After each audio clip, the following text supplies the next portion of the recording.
Hay nako, ano ba yan? Nilalagnat ako sobra, parang ayaw kong pumasok. Pero hindi, Steven. Pumasok ka. Kasi it's Friday morning and Ariana Grande is having a concert at school.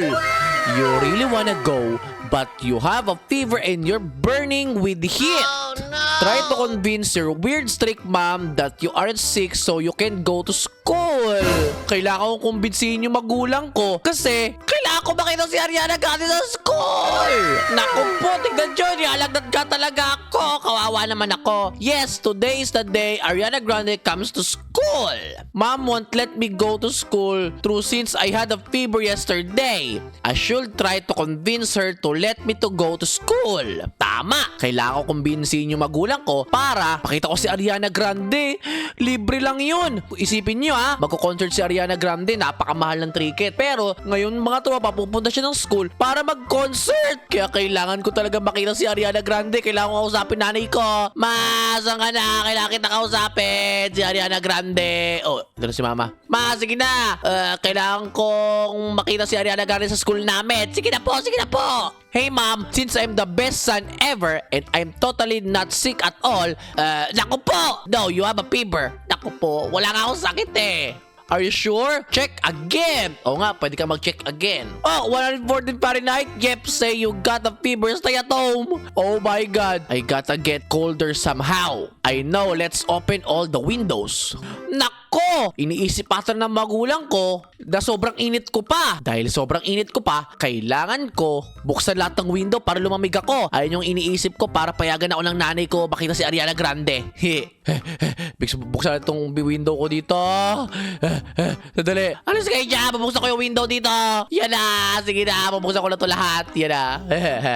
Yan. Siguro naman dahil nabuksan ko yung mga bintana, malamig na yung buong bahay namin. At syempre dahil malamig na yung buong bahay namin, papayagan na ako ng nanay ko na pumunta sa concert ni Ariana Grande kasi ibig sabihin malamig na ako. Ma, magaling na ako. Hey again, mom. What? Ba't siya nagulat? Can you check my temperature again? Please, please. I borrowed that thermometer is back. Basta. Yep, a bit less but still a fever. Stay at home. Ano ba yan? Naku po. Iniisip pa rin ng nanay ko na may sakit pa rin ako. Bumaba naman yung temperature ko pero hindi naman ganun kababa. Pero ngayon, may naisip akong plano. Naisip ko, patayin lahat ng ilaw sa buong bahay kasi, di ba alam nyo ba mga tropa, na kapag maraming ilaw, iinit din yung kapaligiran. Kaya sige, patay natin yung mga ilaw. Isa. Okay, napatay ng ilaw sa sala. Saan pa ba yung may ilaw dito? Ikaw. Wow, patayin kita. Dalawa na napapatay ko. Ito rin, dalawa na rin. Sige, saan pa yung maraming ilaw dyan? Papatayin ko na para hindi na ako mainitan. Ano to? May ilaw ba dyan sa CR? Wala pala. Ito, buksan patayin natin yan. Patayin din natin. Wait lang, paano ba patayin yan? Patayin yan. Naku, pasabay dalawa. Excuse me muna. Papatayin ko itong mga ilaw nyo. At yan. Ayan na. Okay, panigurado. Wala na akong sakit nito at di na ako mainit. Kakusapin ko ng nanay ko. Mom! Yes, son? Temperature. Okay. 93.2 Fahrenheit. You got a fever. Naku, may sakit pa rin ako. Naku! Nakakainis naman. Pero at least, ang laki ng binaba. From 100 plus, naging 92 na lang ata yun eh. Pero ngayon, unti-unti na akong lumalamig. Sabi sa inyo eh. Papapayag ko tong mama ko, unti na lang. Ngayon, naisip ko naman, dahil effective yung pagpatay ng ilaw at pagbukas ng mga bintana, naisip ko, patayin naman natin yung mga heater natin. Sige. Ano ba yung heater dito? Ano ba yung heater? Saan ba yun? Wait lang. Ano ba yung heater? Hindi ko alam yun eh. Ito. Isa to sa heater. Patayin natin yan. Kalaw ka na, ilaw yan eh. Heater pala yan. Patayin din natin yan. Ma, wag mo akong pakialaman ha. Ano ako, may ginagawa ko. Patayin tong heater na yan. At saan pa? Saan pa isang heater? Asan na? Dito ata yun eh. Dito ba yun? Ayun. Yan. Panigurado, papayagan ako ng nanay ko noon dahil wala na mga heater dito. Mom, I still believe that there might be a possible of the thermometer being broken. And? So, could you check the temperature? Yes. Ito na ata yung the moment of truth. 82 Fahrenheit, still a fever. Go back to sleep, son. Oh no! 82 na! Naku po, ayaw pa rin ako payagan ng nanay ko. Ayaw mo lumamig, ha? Sige, Steven, buksan na lahat ng electric pan dyan sa bahay na yan. Para lahat malamig. Asan ang electric pan ng nanay ko? Yan na. Dalian natin! Asan pa yung electric pan sa sala? Ito, buksan niya para lumamig. Pag ito, di pa ako pinayagan ng nanay ko. Pag ako, hindi pa rin lumamig, nako, ewan ko na lang. Hey, Mom! Oh, what are you doing here? I thought you went to sleep. Nako, hindi pa kayo nayantok eh. No, but what's wrong? Nothing. Ayun na. Oh, son, stop bothering me, please. 53 Fahrenheit pa rin meron ako. Pero okay na yan. Nako, nakakainis talaga.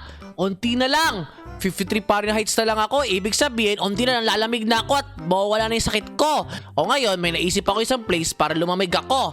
At ito yon, aalisin ko yung campfire dito sa bahay namin. Ikaw, papatayin ko to. Bubuhos ako ng tubig to. Oh, wait lang, kukuha muna ako tubig. Saan ba ako pwede kumuha ng tubig? Yung CR namin. Dito. Yan na, bubuhos ako ng tubig to. Tapos ngayon, papatay ko yung apoy. Yan na. Wala nang fireplace. O ngayon, sa tingin ko lalamig na ako sobra nito. Dalihan natin. My dear mother, could you use the extinguisher thermometer on my forehead? Okay. Thank you, dear mother.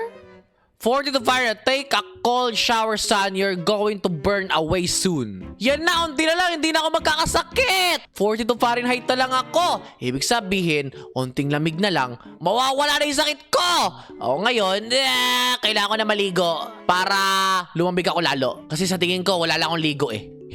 Yan na. Yan na, nagubad na ako para maaligo na ako. Yeah, ligo na ako. Lamig! Panigurado, ngayong nilamig ako, papayagan ako ng nanay ko. Ma, payagan mo na ako. Okay, ma'am, I'm certain now that I don't have a fever. Let me check then. Okay, tingnan natin. Sana wala na tayong sakit. 32 Fahrenheit, when I was your age, my normal temperature was negative 2,000? What? Pinagsasabi ng mama ko. O, sandali nga, kakain ako ng breakfast. Yun na. Naku, ano yun? Ice cream yung breakfast ko? Okay, ang sarap ng ice cream talaga. O ngayon, pumunta na tayo kay mama. Hello ma, I ate breakfast now but I feel colder now, so could you check? Valid reason, sure. 23 Fahrenheit, still okay, so stop worrying. Yeah, panapapayagan na ako. Naku, ano ba yun? Di ba na pinapayagan ng nanay ko? 32 Fahrenheit, okay na ata yun eh. Nako po, wala na ako lagnat. Nakakainis naman. Hay nako. Try ko kayang i-open yung ventilation para lumahig palalo ako. Sige nga. Ito yung mga ventilation dito. Kailangan ko buksan yon. Yan na. Lagyan natin ng tubig tong ice tray natin para lumamig tayo lalo. Yan na, lagi sa rep yan. Put the ice tray in vent. Okay. Ilalagay ko to sa vent. Yan na. Mother, I think I own electrons within the term. 45, now get out of my room, son. Yes! 14 Fahrenheit na. Unti na lang, nababa na talaga.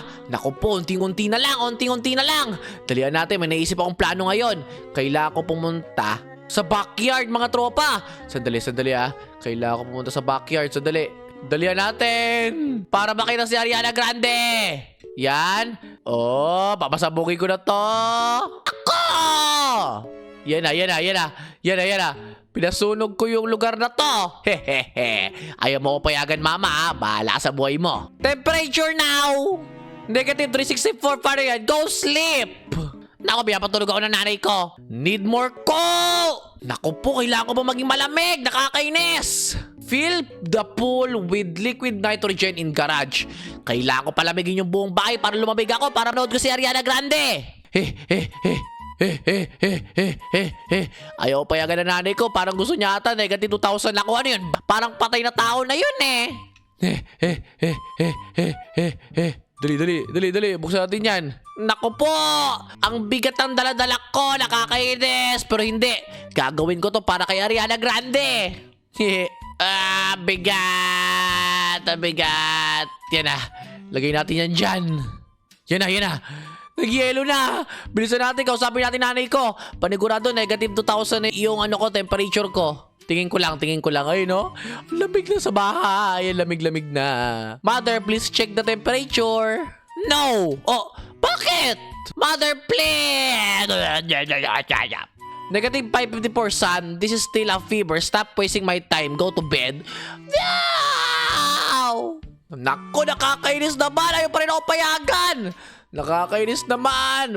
Pero may naisip ako. Sa tingin ko, sa labas ng bahay namin, merong tindahan dito na makakatulong sa akin. Saan dito? Ito, pwede na to. Hi! Hey, do you want it cold? Oh yes, how much it will? Probably $1 million, you can afford it. Sure. I'll deliver it using our express. Ang laki electric pan! Ang laki! Pag eto, di pa ako lumamig. Sige. Yan na, nilapag na. Nilapag na ang malaking electric fan. Kailangan ko na kausapin yung mama ko. Napakalang electric fan na yan. Pag yan, di pa ako lumamig ng 2,000 Fahrenheit. Ewan ko na lang talaga. Mother, don't you feel cold? Just say that you'd like me to check the temperature. Alright, ma'am, can you check me the temperature? Negative 1,800! You have? No. May sakit pa rin ako?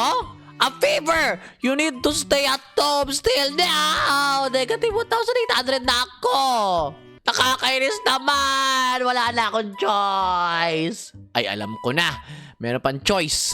Naku, ito na lang yung pag-asa ko. Mag-pray na lang ako. God Almighty, I have come to tin.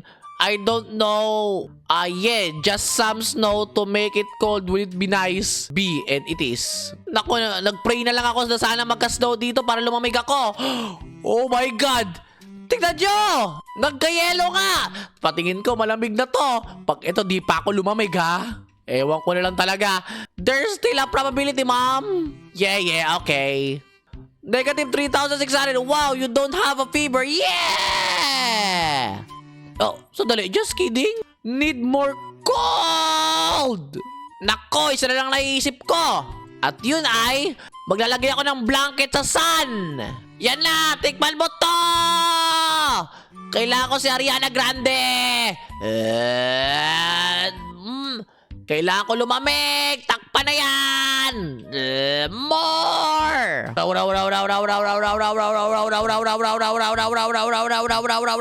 Ayun na. Tinakpan ko ng blanket yung araw. Sa tingin ko malamig na yan.